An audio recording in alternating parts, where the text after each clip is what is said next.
Kellogg's Pep, the super delicious cereal, presents The Adventures of Superman. Faster than a speeding bullet. More powerful than a locomotive. Able to leap tall buildings at a single bound. Look, up in the sky. It's a bird. It's a plane. It's Superman.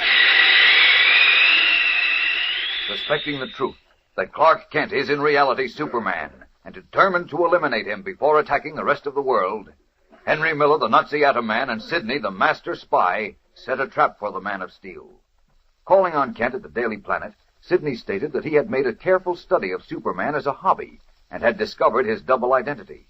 But before publishing his report, he wished Kent to examine his documents. Fearful that Sidney might really know the truth, and that the Atom Man might in turn discover it, Kent agreed to come to Sidney's country house that night.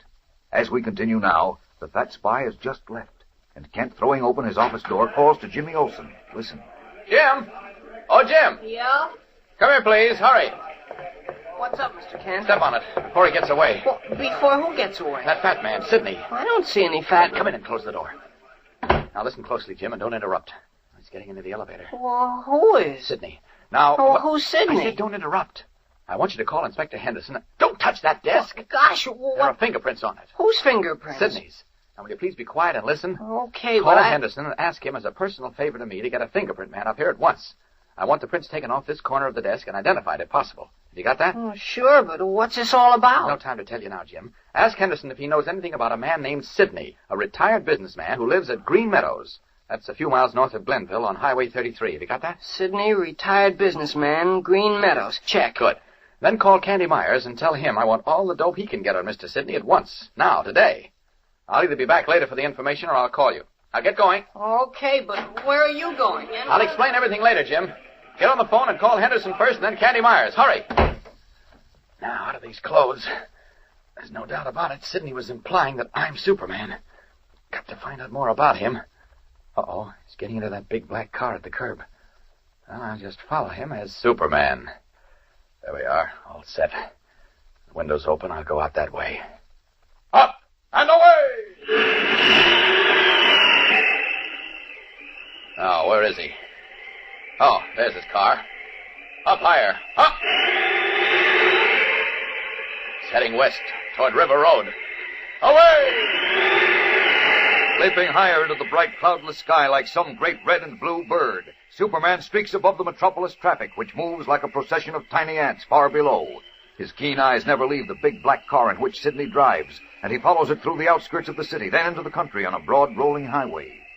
A little over an hour later, when the car turns off the highway into a narrow dirt road through the trees, Superman is still high above, watching it stop before a low, rambling house of stone and timbers into which Sidney enters. Dropping a little lower, the Man of Steel hovers, his eyes searching, probing. Just one other person in the house, a manservant, Oriental of some sort. Nothing suspicious so far. Wait a minute. That closet in his room. I can't see into that. Oh, it's made of mirrored doors, opening into the room and bathroom. Can't see through the lead backing on the mirrors. The closet ceiling must have been painted with a heavy lead paint. Sidney's lying down on his couch. Looks like he's going to take a little nap. Well, I'll just look over the grounds. As Superman searches the grounds surrounding the house and the nearby woods, Sidney, reclining on a couch, his eyes closed, speaks in a low voice, barely moving his lips, addressing his remarks to Henry Miller, the Atom Man, who was concealed in the glass-doored closet at the foot of the couch. Don't open the door any wider, Miller. It's stuffy in here. Well, we can't take any chances. Superman may be above the house at this very moment. What makes you think that? Well, he's no fool. I hinted very strongly to Kent that I believe he's Superman, so he'll naturally be suspicious of me and look the place over thoroughly before he comes here tonight. You shouldn't have made him suspicious. I had to, or he wouldn't bother to show up. I purposely laid myself open to him so that when he comes here tonight, he won't possibly think that I'm in league with you or with any other of his enemies. I was even careful to leave some good fingerprints on his desk, which I'm sure that he'll investigate. You left your fingerprints? Naturally. Don't worry, don't. There's no record of them in Washington or anywhere else. When Mr. Kent and the police get through investigating me, they'll find I'm exactly what I said I was. A retired businessman with an apartment in town and a house in the country. I hope you're I'm right. always right, Miller. Can't afford to be wrong. I've gone over every detail. Superman or Kent will certainly come here tonight. And while you remain in that closet, he can't see you.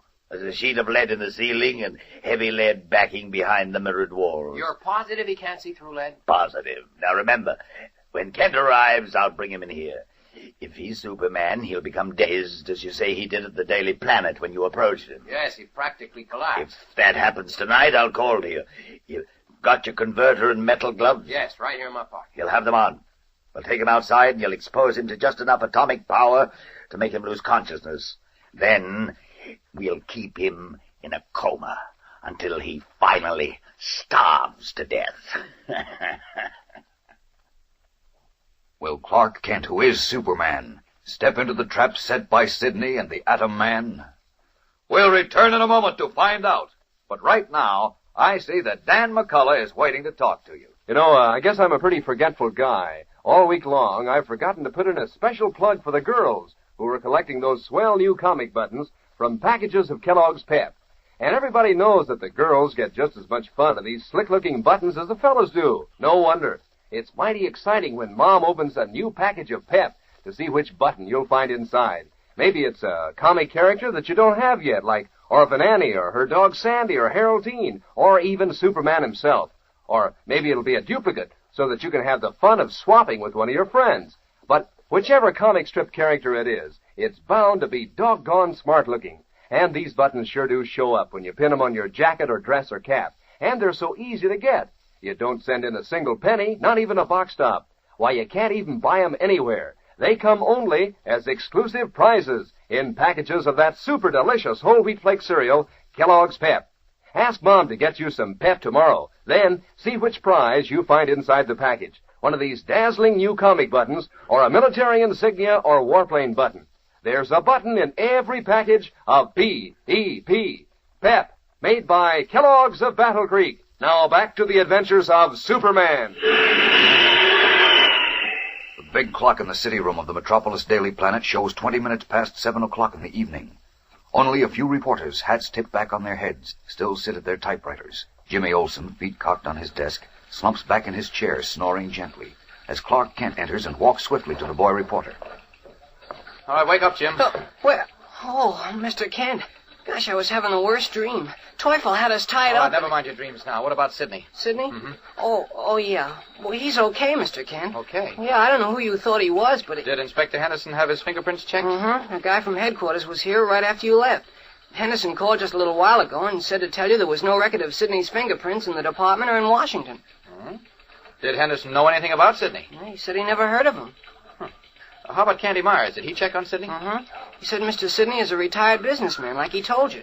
He used to be a partner in a glass importing company. He retired 3 years ago, and Candy says made a pile of money. The house he lives in must have cost a pretty penny. Go on, Jim. What else? Well, he's a bachelor, and he's got an apartment in the Oglethorpe Apartments and a house in the country near Glenville. He calls it Green Meadows. The doorman and elevator boys at the Oglethorpe told Candy Sidney was a nice, quiet guy. Oh, yeah, he belongs to the Metropolis Athletic Club. It's a good, respectable club. Anything else? No, I don't think so. Oh, yeah, he's got a valet named Gito. Yes, I saw him. So both Inspector Henderson and Candy Myers give Sidney a clean bill of health, Yeah, he's white as a lily. Well, look, Mr. Kent, what's this all about? Why were you suspicious of him? Well, what's the difference?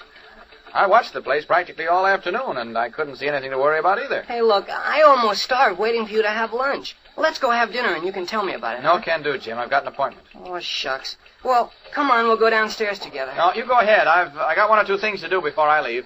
I'll see you tomorrow. Okay, good night. Good night, Jim. These clothes again. Looks like I spent a lot of time, did a lot of worrying for nothing. Sidney seems to be all right. If he does think I'm Superman, I might be able to talk him out of it. Or at least, since he's a decent citizen, persuade him to keep it under his hat. There we are, all set. Up with the window. And out to Green Meadows. Up and away! Leaping into the air, Superman streaks through the dark night to Sidney's house in the wooded countryside. where, after searching above the house carefully again, he drops to earth and resumes the garb and guise of reporter Clark Kent. Then, ascending the 3 stone stairs to the heavy oak door, he rings the bell. Well, good evening, Mr. Kent. I'm delighted to see you. Delighted. Come right in. Oh, thanks, Mr. Sidney. Mr. Gito will take your hat and your coat. Oh, all right. You've no idea how glad I am to see you. Thank you, Gito. Gets quite lonesome out here in the country alone. I was just sitting here listening to the radio. But now that you're here, we can have an interesting evening. With Superman. With Superman? Discussing him, of course. Ah. If you will just follow me, Mr. Kent, Yes. I have all my material in my study. Fine. I'm very anxious to see it. Unaware of the deadly, inescapable trap he is stepping into, Clark Kent follows Sidney down the hall to the study, where, in the lead-lined closet which Superman's X-ray vision cannot penetrate, waits the deadly Atom Man, the electronic converter fastened to his throat, the strange metal gloves on his hands. What will happen? Can anything save Superman now? Don't miss Monday's thrilling episode. Be sure to be with us then. Same time, same station, to hear the adventures of Superman. Faster than a speeding bullet. More powerful than a locomotive. Able to leap tall buildings at a single bound. Look, up in the sky. It's a bird. It's a plane. It's Superman.